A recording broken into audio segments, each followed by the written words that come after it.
Black phone की एक डरावनी और थ्रिलर फिल्म है जिसे स्कॉट डेरिक्सन ने निर्देशित किया है। ये फिल्म जो हिल की लघु कहानी पर आधारित है और इसमें एक रहस्यमयी किडनैपर द ग्रैबर की कहानी दिखाई गई है जो बच्चों को अगवा करता है और फिर वे कभी वापस नहीं आते। फिल्म का नायक फिन्नी ब्लैक एक शर्मीला लेकिन समझदार लड़का है जो एक दुष्ट किडनैपर के चंगुल में फंस जाता है। उसे एक बंद तहखाने में कैद कर दिया जाता है जहां एक पुराना कटा फटा काला टेलीफोन रखा हुआ है।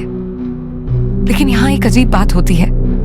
ये टेलीफोन बजने लगता है और कॉल पर वही बच्चे होते हैं जो द ग्रैबर द्वारा मारे जा चुके हैं।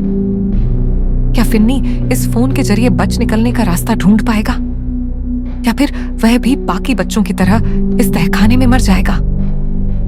1978 का डेनवर शहर। न्यूज चैनलों पर बच्चों के गायब होने की खबरें चल रही हैं।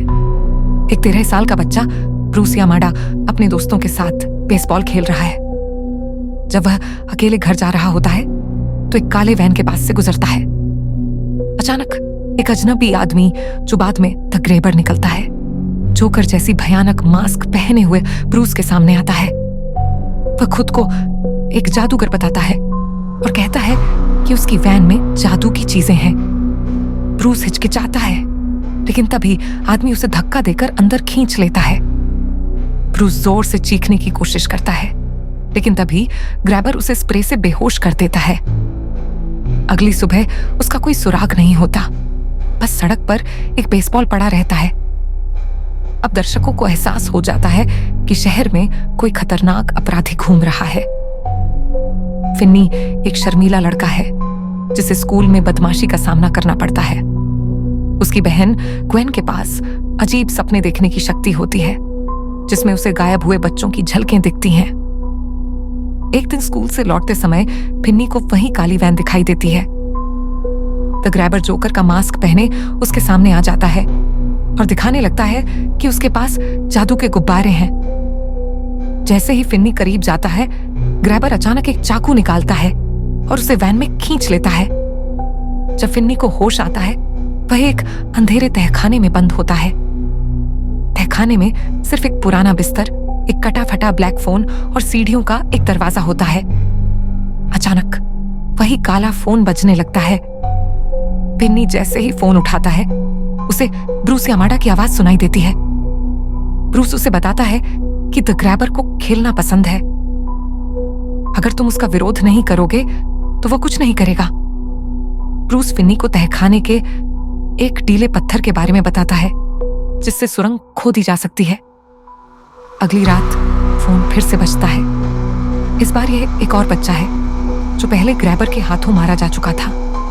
वह बताता है कि ग्रैबर नॉटी बॉय नाम का एक खेल खेलता है। अगर फिन्नी सीढ़ियों से ऊपर जाने की कोशिश करेगा तो वह उसे मार देगा। फिन्नी रात में दरवाजा आजमाता है और देखता है कि द ग्रैबर सीढ़ियों पर मास्क पहने बैठा है, एक बेल्ट लेकर।